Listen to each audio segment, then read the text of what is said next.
Hey everybody, it's Michael from Wahoo Comics here with another haul and speculation video.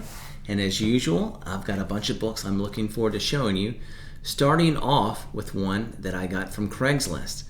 Now I check Craigslist every 2 or 3 months to see if anybody's put up anything good, but it has always been trash anytime that I've checked. Usually there's somebody who's put up a lot of like 10 comics that I wouldn't take for free. It's just not worth the space in my house, and they're asking like $50 for it. And so it's always just been a waste of my time. But finally, I found someone who had something good. And so I contacted him, and I was able to pick up a copy of Amazing Spider-Man number 13, which contains, of course, the first appearance of Mysterio. Now, Mysterio was a villain I didn't care for a lot growing up as a kid. I always just thought he seemed so weak, in a world where people have super strength and can fly and teleport. He could make illusions and do special effects. That always just seemed like such a lame power to me. But then, of course, probably most of us have seen Far From Home, and that movie really changed my mind about this character to understand, wow, he can make you question what's real or not. And if you're in that place, you're just so disoriented, you can't fight at all. And so I think he's a really cool villain now. And so I'm super happy to have gotten this book. And as many of you know, I'm trying to collect the whole run of Amazing Spider-Man. It's at some point, and this is now my earliest issue that I have, number 13, and so super happy to add it to my collection. I bought it. We kind of conservatively graded it and agreed that conservatively it's probably a 2.0, and so I got it at a good price for a 2.0.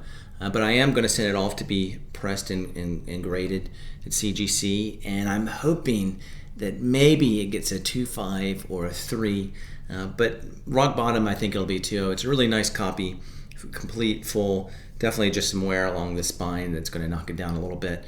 But super happy to have this, and as I was getting this issue from him and we were kind of negotiating through text, I always ask somebody, well, do you have other books you're looking to sell as well? Because if so, usually I can kind of get a bundle together and then save some money through a little bit of a bulk deal. And so he sent me a list, and he didn't have anything that really caught my eye. This was the only book that I was willing to pay for.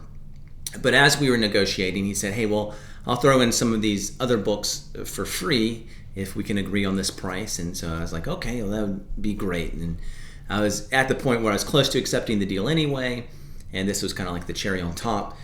And they're just small books, but they fill holes in my runs. First up, Amazing Spider-Man, number 242. Again, nothing significant, but it fills a hole in my run. And then some Star Wars books that fill holes in my run of those. And these are all, these Star Wars especially, definitely reader's copies, pretty low grade. But they're complete, and they have beautiful covers. And so they're Star Wars 24. And this is actually a book, if you can find a high grade copy, that I think is a good one to be investing in. Again, this is low grade, so it's nothing super special. But this is the first solo story of Obi-Wan Kenobi. So if you come across this book at any point, it's a good one, I think, to consider picking up because there is, as you might know, an Obi-Wan Kenobi Disney Plus show coming up, and so all of his keys will certainly grow in value. And then Star Wars 45 and Star Wars 58. And again, these were all just throw-ins, and they're cool, and they do plug in holes, so I'm happy to have them. And in addition to those books that I got off of Craigslist, I bought some books from another seller that I've bought from several times this year. And what brought me to his listings this time was this book, Amazing Spider-Man number 365. And this contains the first appearance of Spider-Man 2099. Now, some of you might have seen, maybe 2 or 3 weeks ago, there's a new Into the Spiderverse 2 trailer that was released, and it shows that Spider-Man 2099 is going to have a real role to play in that. And so when I saw that trailer, I was like, well, I need to see if anybody has this book because I think it's going to go up in price sooner rather than later. And so I reached out to this seller, and he actually didn't get back to me until a few days later. I found out from him that there's some personal business that he had to attend to, and so I wasn't really responding to his emails. And unfortunately, in that few day period, the book actually did spike in value. And so it was going on eBay for a lot more than it was when I first reached out to the seller. And so he kind of explained that. And so I thought, well, that's too bad. He's understandably going to say, well, I can't let it go for what I had it priced at. But if you want to pick it up for this. But no, instead, the seller thankfully was really cool. And he honored the price that he had set it for before the spike when I first had reached out to him. And so obviously, yeah, I was excited about that, and it's things like that where I find good sellers that, of course, keep me coming back to him for business over and over and over again. And so if you are looking to sell books, when you do things like that and go out of your way to please your customers, of course, you increase your chances that they're going to come back to buy more from you. And certainly, I will come back to this seller again and again and again. And a few other books that I picked up from him this time included Incredible Hulk number 330. As many of you know, I'm a big fan of Todd McFarlane, both as a collector and as an investor. And this book is his first cover art on a main Marvel title. So a great one to pick up if you have the chance, along with Incredible Hulk number 347, also Todd McFarlane art. And this contains the first appearance of the Joe Fixit persona of the Hulk, and also the first appearance of Marlo Chandler. So I didn't have either of these. Really glad to add them to my collection. And then when I got this shipment in, I found out the seller also threw in this one for free. Incredible Hulk number 346. So just another McFarlane cover, one that I didn't have in my collection. And so there's not any key thing on the inside, but just a McFarlane cover. And one that plugs a hole that I had. And so I was really happy just to get this one again for free. Speaking of books that I bought because of the cover, I also bought from him Daredevil number 236. And this is one of those 25th anniversary Marvel covers. As some of you know, if you've been watching my videos, those are also covers that I try to collect. And so now I'm glad to finally have the Daredevil version of those covers. Didn't have this one. I got to figure out at some point how many of these that I have. I'm getting close to probably being about 2/3 of the way through. And so any time I can find one, I get one.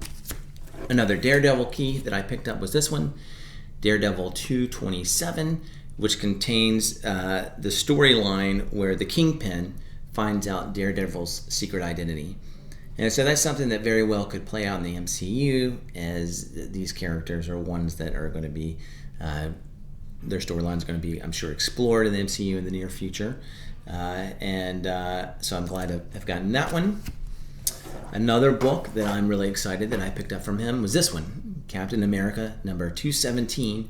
And this contains the first appearance of Marvel Man, who later in Incredible Hulk 2 something, maybe like 234, ends up becoming Quasar.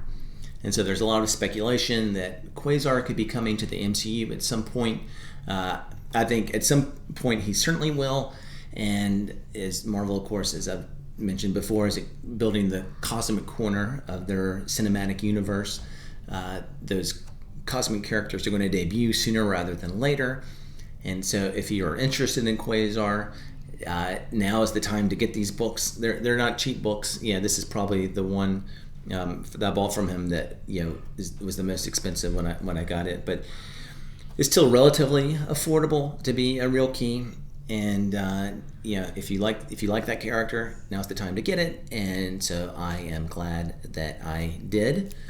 And that then brings me to my sleeper of the week, which is this one, Doctor Strange number 81, which contains the first full appearance of a character named Rintrah, who's this alien Minotaur-like character who ends up becoming an apprentice of Doctor Strange for a short period of time in the comics. And there's been some speculation that character would end up coming into the MCU in Doctor Strange 2.